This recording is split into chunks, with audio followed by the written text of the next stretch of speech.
Terry Quinn. I'm the Director of Justice and Outreach here. When I heard that we could potentially host the Twin City Prison Ministry with Faye and Kevin Connor, I was like, wow, yeah.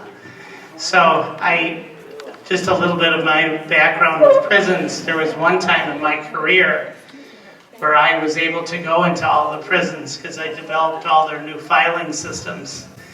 And there was a named Barb Larson who worked for the state. So we put on different barcoding systems and new file systems. So that was very interesting to go in and develop that. I never thought it would come full circle and that I would be here and then we would put on a prison ministry day.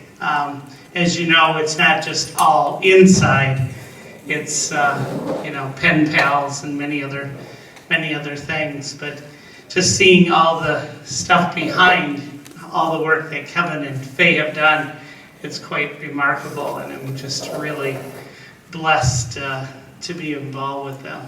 Yesterday we were at Restorative Justice downtown at St. Thomas, the School of Law. That was quite interesting with a lot of focus on how do we restore, and part of it is also with prisoners, just their dignity and their justice. So it's just very interesting.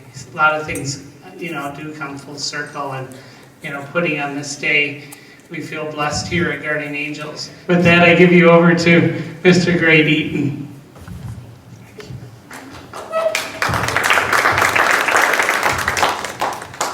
Good morning. We'd like to express our gratitude on behalf of Twin City Prison Ministry. Our gratitude to some people first. They were key to bringing us together this morning in our introduction to prison ministry. They are Pastor Joe Connolly for his presiding at our Eucharist this morning before our workshop, and for his enthusiastic support for this workshop and stepping up for prison ministry in social justice here at Guardian Angels. And thanks to Terry, who you met just now, Director of Justice and Outreach here, for his tireless work bringing our workshop and our gathering here at Guardian Angels. And as an overview, we offer a few broad statistics. Statistics can be sterile, so we offer some personalization. Life does not stop if you're inside a prison or on the street. You still love, and you may hate. You still get sick, and you may go home to our Lord. You still try to run from God, and sometimes you surrender to God. We offer some basic Minnesota Department of Corrections numbers, and many of you may have heard these. They are current to July 1st. The total Minnesota incarcerated population is males approximately 7,600 and females around 600 for a total of 8,724.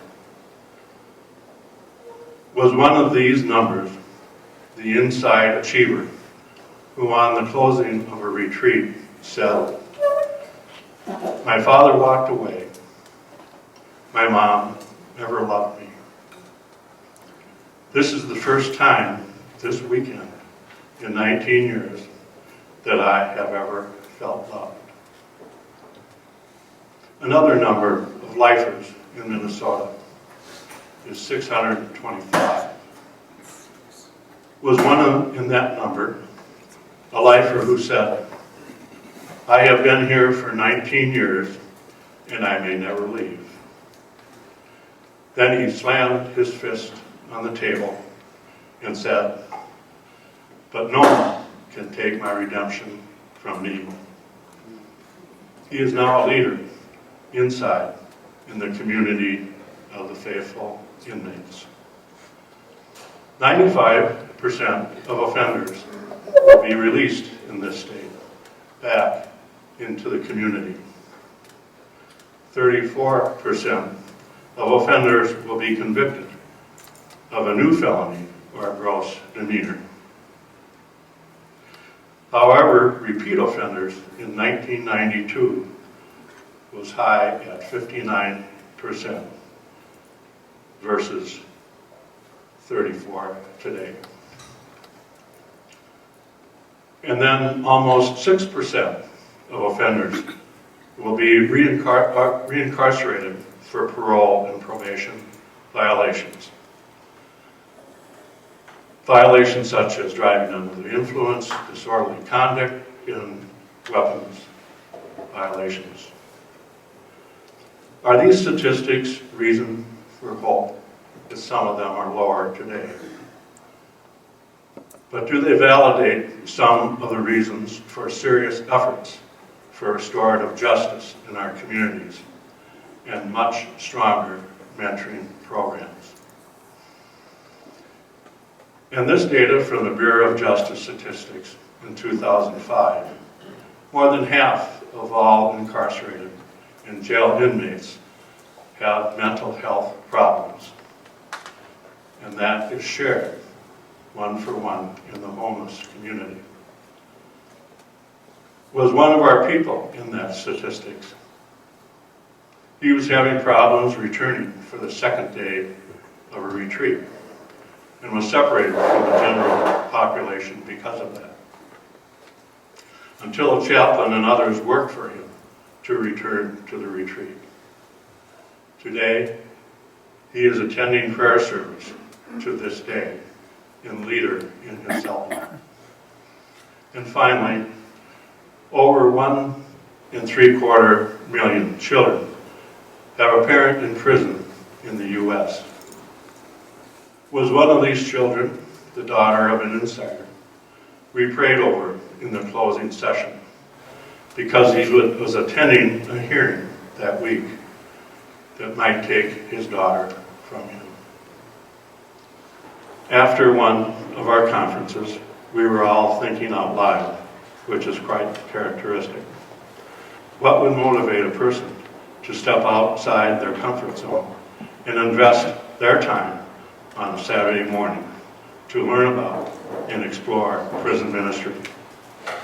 They may have a feeling that in creation, we are all undeniably connected, no matter how hard we try, and no life should be diminished, and no life should be dismissed.